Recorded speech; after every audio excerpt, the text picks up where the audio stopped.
In this section, we're going to talk about a couple other ways we can enhance our basic linked structure that we built in the last section.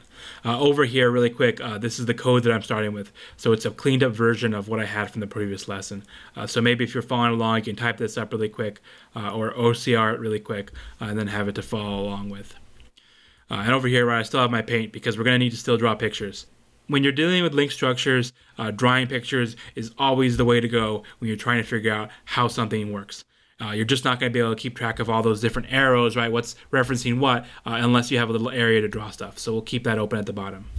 So the first thing I want to show you guys is kind of a way to build more generic nodes. So the term nodes, I probably slipped in a couple times in the previous video, but the term node is really referring to an element in our linked list, right? We have a node here, a node here, a node here, right? These are nodes, right? The different things in our linked list. Up until now, right, we've had these nodes as being a person class, right? So person class was what we call self-referential, right? Every person knows about another person. Unfortunately, that isn't really a good way to go all the time. It makes person kind of well, in a sense, it's a poorly encapsulated class, right? A person, right? A person shouldn't care how it's being stored, right? A person should just be the self-contained concept, right? It shouldn't have to worry about another person. We want to be able to kind of use this in an array or in a list, right? We want to do different things. So really, right, this person variable here, not good, right? We want to do something else.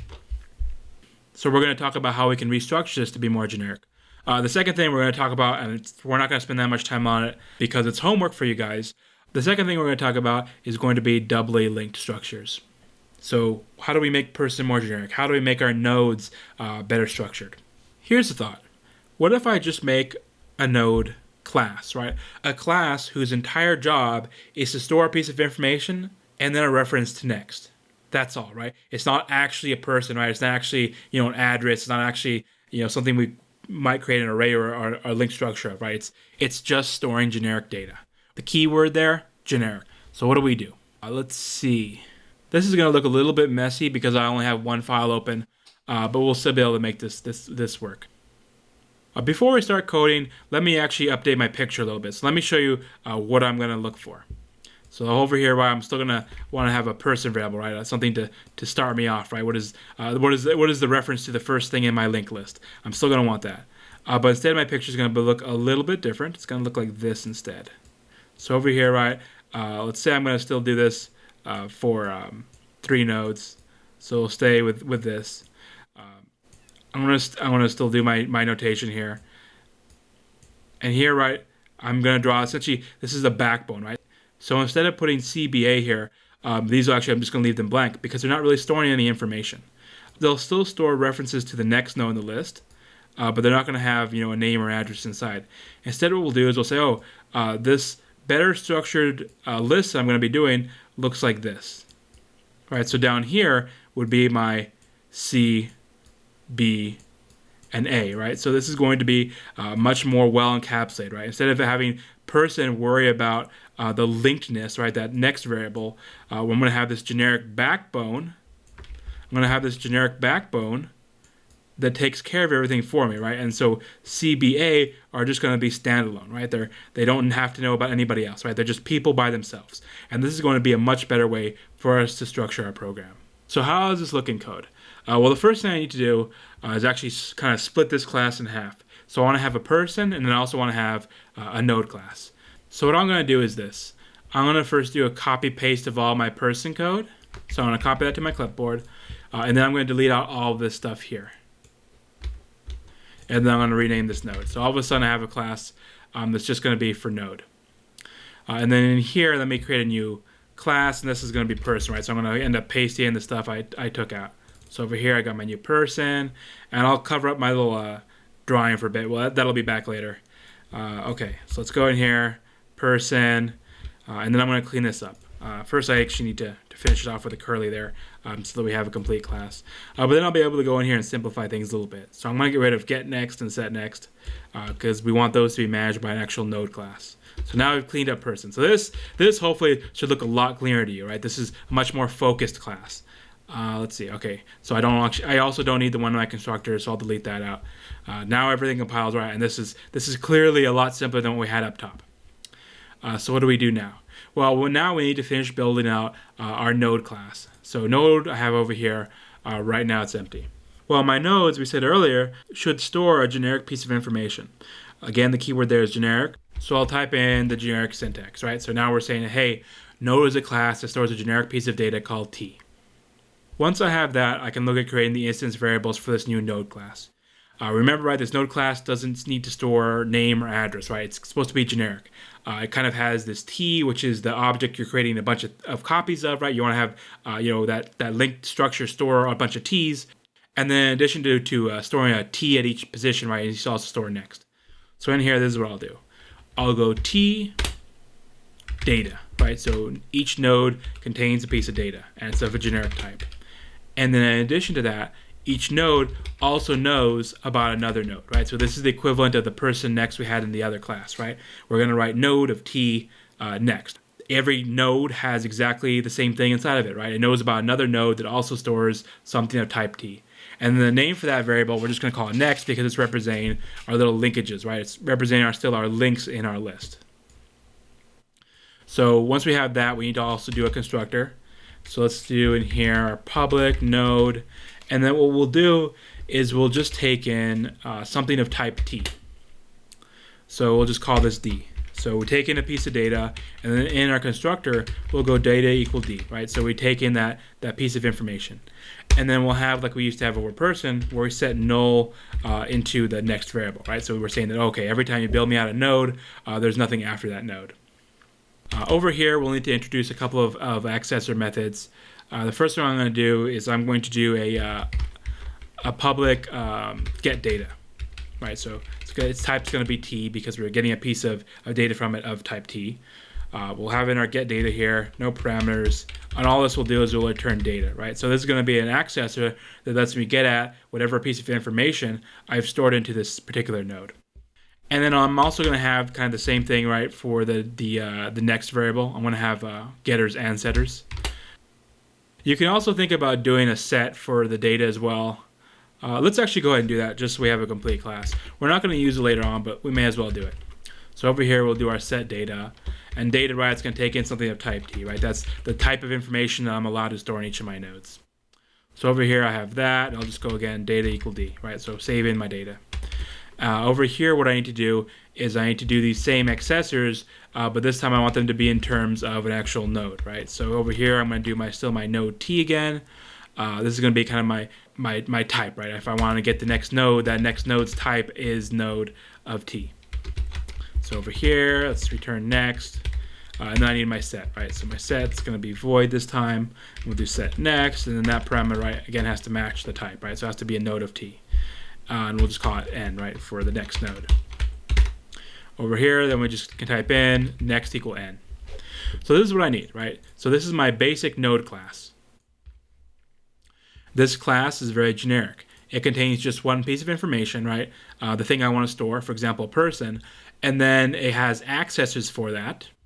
And then the only other thing it has is the next, right? So it's containing a reference to the next thing in that link structure. And then it has the appropriate get and set for it. So it's very generic, right? There's nothing about people, there's nothing about persons here, right? It's just giving me this backbone here, right? It's not going to give me my actual data, right? My people information. It's just giving me this backbone. This is nice though, right? Because if I want to store something else, maybe I have a link structure of just addresses or something, I'm going to be able to reuse this class, right? I'm going to have a different generic inside of it, but this class that I've written right here, this will be able to implement this backbone, right? This linked structure backbone, and then it'll contain whatever I want. So at this point in time, our person class is good, our node class is good. Our issue though is that this will no longer compile. So over here it says symbol not found. So it's going to start complaining about person because all of a sudden person no longer has the list or the linked structure management methods, right? Before person had getNext and setNext, now they're inside of node. So let's take a look at what we need to change in our code in order to make this thing compile again. Let's start by reading over this code from top to bottom. Okay, the first thing we do is create a person. This is still good, right? Create another person, that's still good. Where we end up in trouble though is this third line where I start to build out my linked list. So let's start by reading from top to bottom. So the first two lines are building me new people. That's fine. What I need though is to actually start my list, right? Right now these are just two objects, but I want to actually have a linked structure to put these things into. So this is what I'm going to do. So I'm going to create a new people variable, and this time what's going to be typed is node of person, right? So a node of people, right? Or a variable containing people, right? It's gonna be a node containing a person, right? But then because it's a linked structure, that node, right, knows about another node, knows about another node, knows about another node, right? So all told, right, it's people, right? It's multiple ones. So in here I'll type people, and over here I'm gonna go this. I'm gonna go new node, right? So I'm gonna put in a new node object. Over here I'm gonna have my constructor going on, right? So I'm building a new node. Well, if you remember up top when we built Node, Node has only one constructor, and that one constructor is expecting to get in a piece of information. So what I'm going to end up doing over here is actually moving this line up, essentially. So I'm going to copy paste my person allocation, right, where I create this new object, and I'm going to put this into the constructor for Node. And then I can get rid of this line. So at this point, I'm actually creating a linked structure where I have kind of a new node, right, new node here, and then inside of this node, is a person, right? So I'm already assembling, right, this first part, right? So this line here, right, this first line that I've written does kind of this first part, right? It puts together this A, and it puts it together with that backbone piece. So my node is starting to go together. I still have syntax errors down here though. I'm going to end up rewriting this to be like the first line. So this is what I'll do. I'm going to create a new person, or person node, I should say. I'm going to call this, I'll call this N2, right, for node 2. And then I'm going to go ahead and save myself some time. I'll copy this down here. So this, right, that code that I'm copying, right, is the code that creates a new node and then puts a new person inside that node. And then let me copy over my B stuff now. So this now, right, builds me out a new node. Over here, right, now I can update this code down here, right? So now the set next, right, that's being called on N2, right? N2 is actually a node that contains person, right? So it's not being called on a person object anymore. And if I compile this, that code there should work. Okay, so that looks good. Let's repeat the process. Again, right, we're just taking this and wrapping a person in a node class, essentially, right? Person by itself doesn't have the functionality for a list, so instead we put it inside of a node, which does have the functionality to be part of a list or to be part of a linked structure. Let me go and compile this again. We have a syntax error here. It looks like I just made a copy paste here. So here I'm accidentally creating two N2 variables, but that needs to be N3. So let's update that. Okay, so now we got our three different variables, right? Each of them contains not only a new node, but contains a new person inside of that node. Actually, glancing down, right, we also need to update P3 here, right? So we'll go ahead and we'll type in our N here. So now we have that basic backbone being assembled. So at this point, once this code is executed, we're going to have this picture here, right? Or a backbone of that generic node class, and then inside of each instance of that class, right, each node object, I want to actually have a person object. Right now, though, I still need to update this code here, and it's not going to change all that much. What I need to do is first change the type of iter, right? So iter now is going to be of type person node, right, or node of persons. Because my iterator, right, my iterator needs to point at these things in turn. It's not pointing at the people inside, it's pointing at that backbone. So over here I've updated iterator's type, and it'll still be initialized to people, right? It still needs to start at that very first element or very first node in that backbone. Over here in my while loop, what I'll need to do is just change this line here. So before I was printing out iter, well, now iter is going to be looking at each of those backbone nodes, right? So instead, I need to go in here and I need to go get data, right? So reach inside, look at the person, right? So I want to do a println on the thing inside. And that should be good. So let's clear out our output real quick, run this, well, compile it first, and then run it. And hopefully, we get something that looks good. So here we go. We have the same output as before, CBA. So this is what we were looking for, right? Our goal is that we want to just have a better structure for our program, right? We want to separate out the linked list functionality, right? The link from the person functionality, right? And that's what we did. Now we have our person class, and then we have our node class, right? And those are two different things. The other thing I want to talk about, and I'm only going to do this briefly, because again, it's something that was probably going to be part of your homework, is the idea of a doubly linked list. So what we've drawn so far, right, these two pictures here, these are what we call singly linked lists. but that's not the only way we could structure information. We could also structure them with a doubled up linkage. So let me actually just make a copy of both of these, right? Because these are both kind of ways we could represent lists. So maybe you could imagine doing a double linked list for either of these. But effectively what I'm going to do is I'm going to end up drawing in more arrows. The idea of a double linked list is that each node doesn't just have a reference to the node after it, right, the next node, but it also has a reference to the node before it, right? And that reference is going to be called previous. And that's what you see me writing in here, right? This P here is representing that we have not only a next, right, up here, but we also have a previous.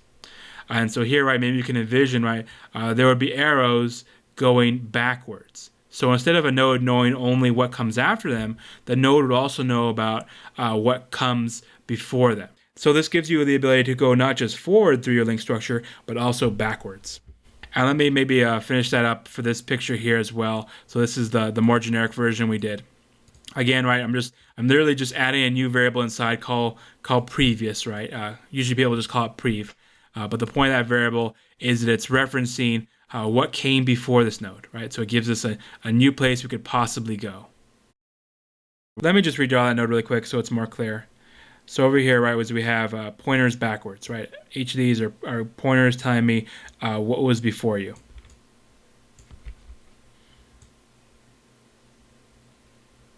So this is the basic idea of a double linked list. Don't just have arrows going forward, also have arrows going back. It'll make it easier for you to visit all of your nodes, right? You're not just stuck going in one direction.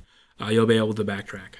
As you can probably guess, though, this is going to be a lot harder to implement, right? We have to worry about updating not just next, but also updating prev, right? So we're essentially doing twice as much work to manage our linked list structure. But what we're going to see is that there's operations to implement that have to be done with a double linked list. With a singly linked list, right, with arrows just going forward, they're slow, right? There's something that's O of n, right? Instead of a double linked list gets us to be O of 1 for some things. For example, deleting. So that's all I got for this section. Going forward, what we're going to talk about is another example of how to use stacks. And then from there, we're going to actually do an implementation of the stack ADT interface again. But this time we'll use our link structures that we've been exploring in these sections.